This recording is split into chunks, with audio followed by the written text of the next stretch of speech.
asalaamualeykum wa rahmatullahi taala wa barakaatuhu maa ngi leen di nuyu di leen ziar di leen jaajëfal bu baax a baax kenn ku nekk fi nga nekk fekk naa la fa nuyu la ziar la jaajëfal la di ñaan yàlla aussi suma vidéo bi fekk leen ci jàmm ak salaam ak tawféex waaw di leen ñaanal yàlla fu ngeen mën a nekk saa su nekk yàlla may leen tawféex mucc ak mucc la xam naa ce soir incha allah peut-être dinañ def direct parce que dañu jokk ak yéen ci direct bi tuuti nañ def direct un peu pour débriefer situation bi bon maintenant li ma indi tey mooy kawu ANAMO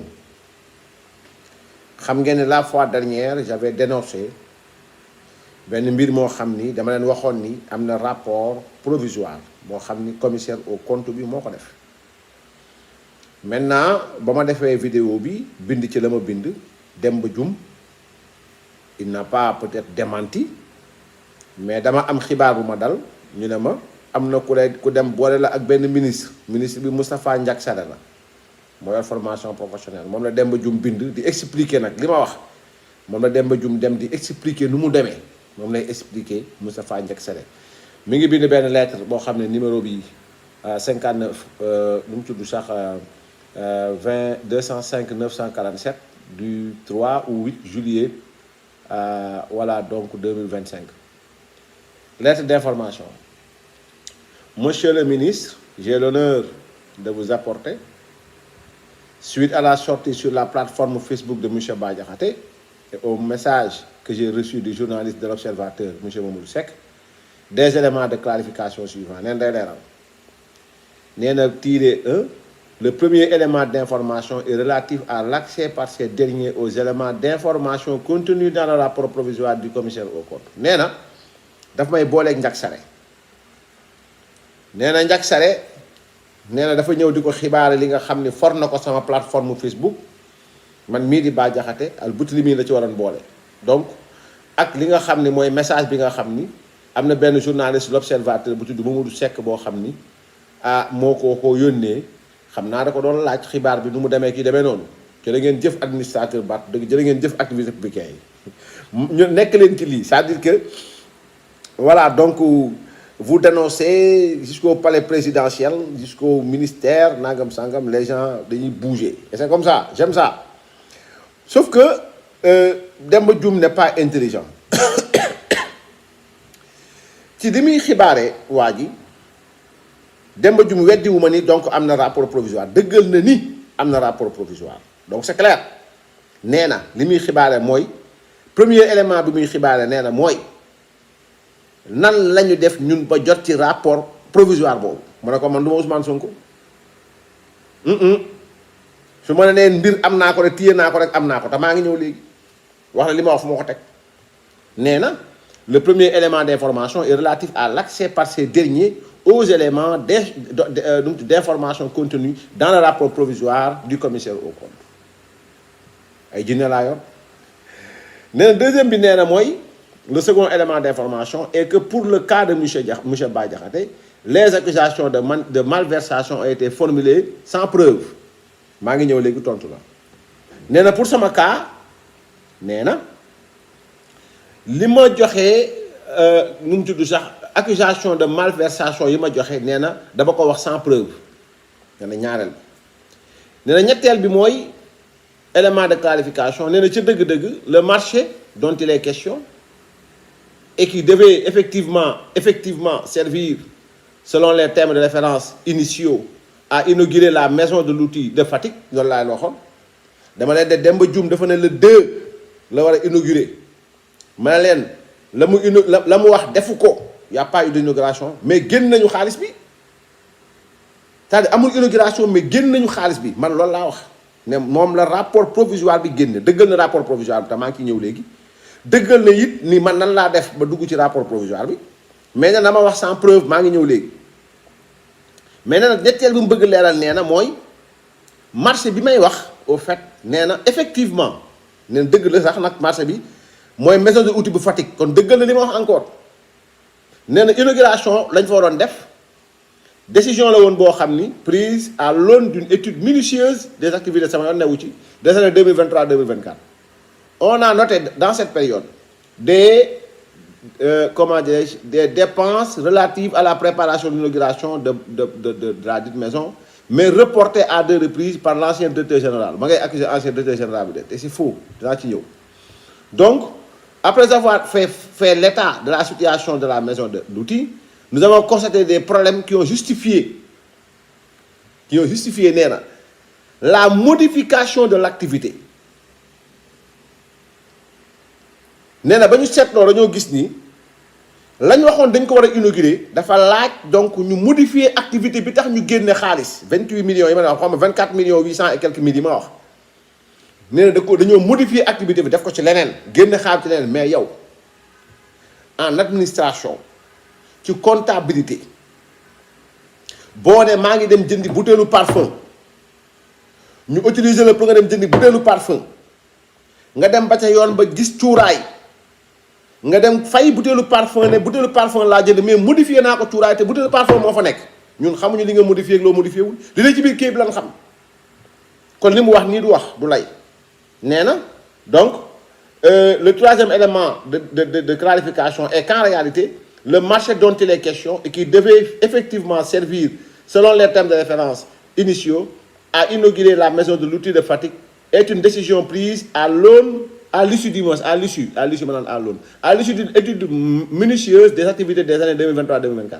On a noté dans cette période des dépenses relatives à la préparation de l'inauguration de la dite maison, mais reportées à 2 reprises par l'ancien directeur général. Après avoir fait l'état de la situation de la maison de l'outil, nous avons constaté des problèmes qui ont justifié la modification de l'activité. La modification de l'activité.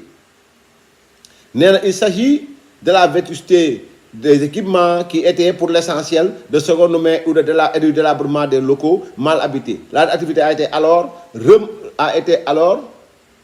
remariée en une cérémonie de remise de kits d'insertion organisée lors de la journée du ministère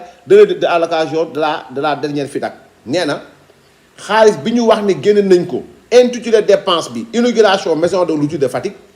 néna dañoo modifier lañu waroon def yóbbu ko ci li nga xam ni mooy comment dirais-je lu ñu tuddee cérémonie de remise de kit d'insertion organisée donc nga changé tur bi changé woo tur bi donc dépense bu njëkk bi la ñuy considérer donc ce qui veut dire que ni il conforte ce que j'ai dit on a sorti de l'argent te manifestation bi tax ñu bind ne lii moo tax defuñu ko boo amee na ko génne maintenant concernant les preuves yi muy wax man duma yow doo man bu ñu xoolee expertise comptable bi bu ñu xoolee am na si yoo xam ne dama ko nëbb xam naa lu tax mooy ñi ñu jox marché yi dama ciy ñëw parce que man sama xeex benn par benn dama la du jox lépp mais ma lay ñamal ba nga xam da ngeen gis date da ngeen gis CJ numéro pièce libellé montant observation da ngeen ko gis la rapport bu wax maa ngi ci ñëw parce que benn bis ñu def ci benn bis daa wax ñu def ci ñetti dépense yoo xamante ni amul benn bu am justificatif benn bis yéen a ngi gis date boobu libellé formation en logiciel de gestion budgétaire montant 11 998 240 ñu ne la observation rapport bu ne la absence de copie des attestations des personnes formées et CNI, absence d'offres financières et techniques des soumissionnaires, absence de rapport de formation signé délivré par le formateur. Mon premier dépense bi ñu def 11 998 240 boo xam ne amul absence de copie d'attestation absence de copie des attestations des personnes formées ñi nga formé amuñu benn attestation bi wane ne formation am na amuñu carte d'identité boo xam ne mooy wane ne yow ñii nga formé amul offre financière et technique boo xam ne ay soumissionnaire la da nga jël marché dina jox wala ku la neex absence de rapport de formation formation bu ki formé rapport de formation signé loolu tamit amul ci dépense u 11 998 240 ci même jour ci ordre d'encaissement maanaam paiement nga fay numéro bi 377 toujours ñoo bokk même numéro yaa ngi fay 27 999 630 francs li may wax nii 2024 la donc libellé li ñu fay formation en transformation de fruits et légumes à Touba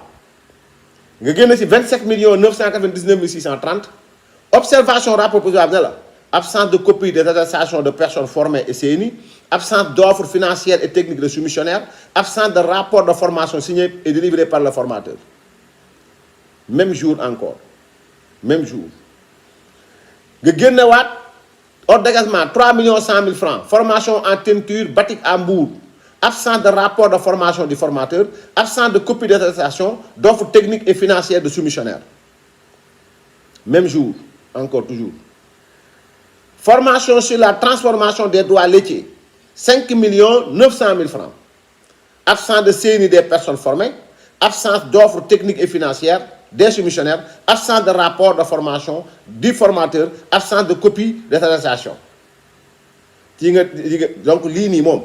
benen la buma la yan encore. Après nga dem justifier wat ci ministre bi. Voilà 4 dépenses. Si on yamagum, foy bu gudduna. Bi ben tableau la wara gum, dess na yenen. Maintenant absence ngay gis absence amul soumissionnaire amul dara 4 décaissements yoo xam ni 4 décaissements yoo xamante ni bii 11 998 000 bii 27 999 000 bii 3 100 000 bii 5 900 000 après nga expliquer njàk sare lii tamit nan la demee kon saa jaru ngay wane feuille bi yëpp mën nga wane juste capture boobu ma def kon sant nañ leen gërëm leen di ñaan yàlla Sénégal yàlla na fa yàlla def jàmm ak salaam dinañ ñëw ci li nga xam ni mooy OLAC am na xibaar boo xam ni nu ñu ko xatee sax ña fay liggéeyee nu mu tudd sax ña fay liggéeyee yónnee nañ ma ko mais man dama di koo xam ni damay gëstu jot naa bataaxal boo xam ni lettre anonyme la boo xam ni nu mu tudd sax ña fay liggéey ñoo ko bind kooku direct lay doon donc amoon nañ mbégte lool sant leen gërëm leen wasalaamu aleykum wa rahmatullahi taala wa barakaatu.